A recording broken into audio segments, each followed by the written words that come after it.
Bonjour tout le monde, aujourd'hui je vous présente mes lectures du mois d'avril. Alors pour le coup j'ai eu pas mal de coups de cœur, donc je suis vraiment trop contente parce que comme je vous l'avais dit la dernière fois, j'avais vraiment hâte de retomber sur des livres que j'allais adorer. Et pour le coup ça a été quasiment le cas pour ce mois-ci, enfin pour le mois dernier. Du coup je suis vraiment trop contente et j'ai hâte de vous en parler. Le premier livre que j'ai lu, il s'agit de The Curse de Mary Rutkowski, paru aux éditions Lumen le 16 février 2017.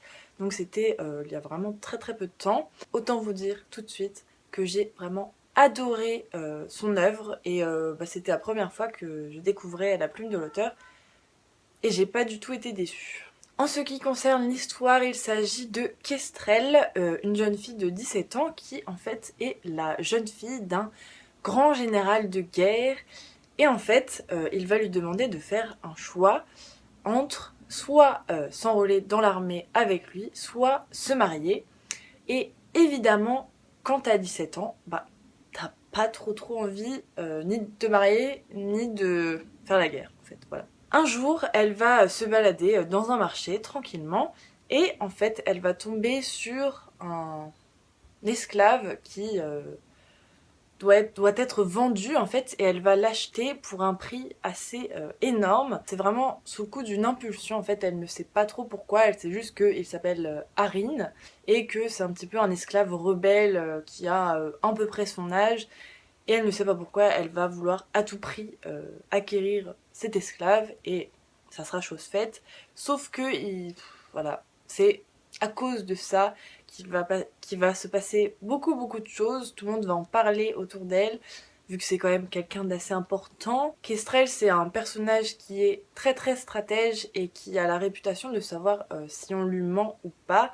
Et donc elle va vite se rendre compte que donc Arin, l'esclave qu'elle a acheté, cache pas mal de choses, et elle va comprendre certaines choses concernant son passé, mais en fait elle ne sait rien du tout, elle ne sait pas à quel point c'est important tout ce qui lui cache. Tout va partir de ça et voilà, c'est une histoire absolument dingue. Donc vous l'aurez compris, j'ai vraiment adoré ce premier tome. J'ai adoré aussi surtout la plume de l'auteur, donc Mary Rutkowski. C'est du young adulte, du coup c'est une écriture assez simple, mais j'ai trouvé quand même que les tournures de phrases et le vocabulaire choisi, ça rendait en fait le livre, enfin l'écriture hyper mélodieuse en fait. Je sais pas comment vous expliquer, mais en gros pendant que je lisais, à chaque fois je me disais mais il faudrait trop que je le lise à voix haute à quelqu'un ou juste pour moi, parce que je trouvais ça hyper joli la façon dont elle choisissait et assemblait les mots, même si c'était pas hyper compliqué et enfin c'est pas un adulte pourrait le lire, mais c'est pas pour adultes à la base, mais c'est hyper joli en fait, voilà. Du coup j'ai vraiment adoré directement. J'ai adoré surtout aussi la relation donc entre Kestrel et Arin. Parce que bon, sans vous spoiler, il faut quand même préciser que ça reste avant tout centré sur la romance, quoi. Les thèmes principaux, c'est young adulte et stratégie et romance, quoi. Donc voilà, j'ai adoré ce duo pour ça. Malheureusement, je suis dégoûtée parce que les deux autres tomes sont disponibles en anglais, d'ailleurs. Enfin, donc c'est bien pour vous si vous aimez lire en anglais. Moi, je n'aime pas ça. Et donc j'ai demandé à la maison d'édition quand est-ce que le tome 2 sera disponible en français, et ils m'ont répondu que pour l'instant il n'y avait pas de date précise, mais que ça serait sûrement pas avant la fin de l'année. Bon, comment vous dire que j'étais dégoûtée. Pour le coup, je vous le conseille vraiment beaucoup. Autre roman que j'ai lu le mois dernier, il s'agit des Étoiles de Noces L, le tome 1 Vertige, qui est paru aux éditions donc J'ai lu, qui est là, le 4 octobre 2014 au format poche. Et donc l'auteur est Sophie Jomain. Celui-ci, alors j'en ai énormément entendu parler, en même temps il date un petit peu, donc sa réputation a eu le temps de se développer. Et j'en ai surtout entendu parler auprès de mon amie Claire qui adore cette saga et qui est littéralement amoureuse du personnage principal, on va dire. Enfin du chéri du personnage principal, voilà. Il s'appelle Lace, oui. Et pourtant, j'ai pas aimé quoi. Pour ceux qui ne connaissent pas, il s'agit donc d'un roman, enfin d'une saga, enfin c'est le premier tome d'une saga fantastique. Je ne vais pas vous dire le thème principal, même si je pense que vous en doutez. Donc il s'agit d'Anna qui a 18 ans et qui va se retrouver dans un bled paumé en Écosse et qui n'est pas vraiment ravie d'être là parce qu'elle y va apparemment tous les étés et qu'à chaque fois, bah en gros, elle s'ennuie parce que elle voudrait bien être avec ses amis dans sa petite ville un peu plus moderne. Et donc, elle est vraiment dégoûtée, elle avait pas envie d'être là. Sauf que elle va faire la connaissance de Lace, donc. Et là, je pense que ça va être le meilleur été de sa vie. En gros, Lace, c'est le beau gosse, quoi, typique. Le mec, il est hyper bien foutu. Donc, va commencer une histoire d'amour, évidemment, parce que, encore une fois, c'est centré autour de la romance. Et là, on le sait dès le début, quoi. Même un peu trop tôt. Sauf que tout ne va pas vraiment se passer comme prévu pour elle, puisque, en fait, il y avait pas mal de rumeurs déjà qui tournaient autour de Lace. Et bon, elle s'en fiche un peu. Sauf que lui, il cache vraiment un énorme secret. Et donc, elle va l'apprendre assez tôt. Et là, il va se passer plein de choses. Enfin, c'est... Voilà. Après, ça va être le gros bordel, en gros. Mais je vous laisse découvrir tout ça si vous ne connaissez pas. J'ai pas envie de vous spoiler. Pourquoi je n'ai pas aimé cette œuvre? Alors déjà, parce que je pense que je n'ai pas lu un roman aussi niais depuis des années. Genre vraiment.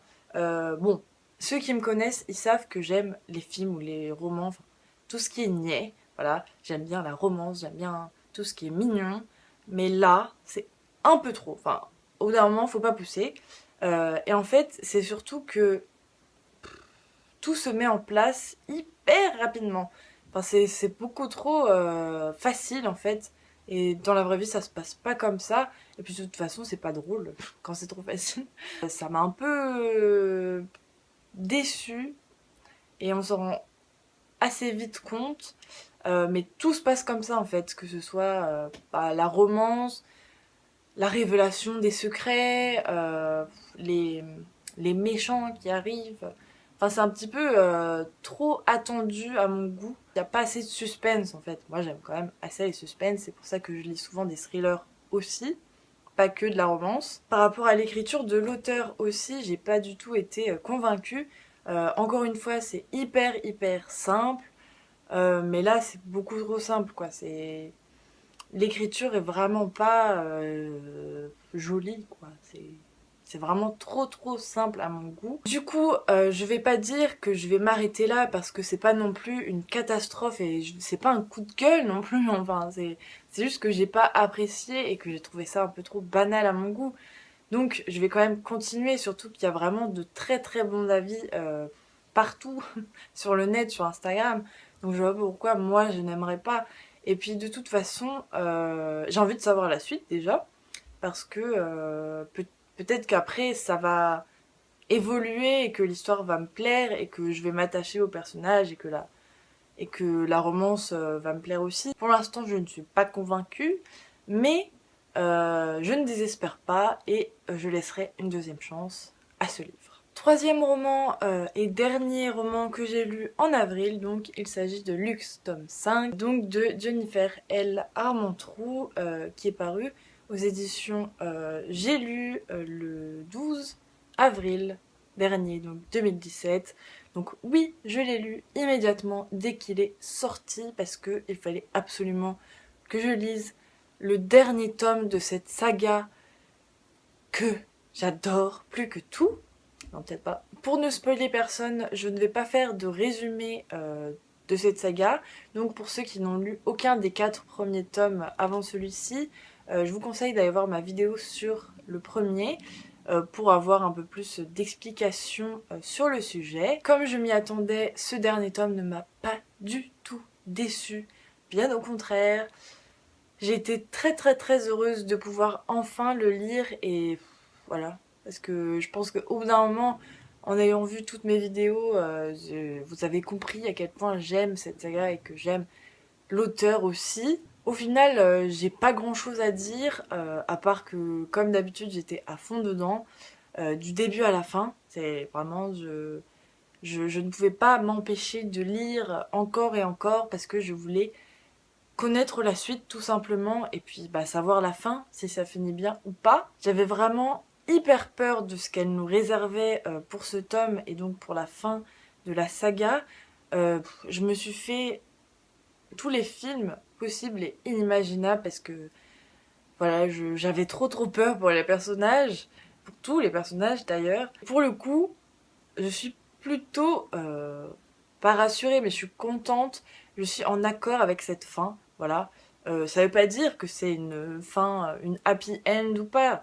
C'est juste que voilà, je valide cette fin. Petit plus de ce dernier roman, c'est qu'on en apprend vachement plus sur les personnages secondaires, parce que il faut savoir que cet auteur sait comment rendre intéressant des personnages principaux, mais aussi les personnages secondaires.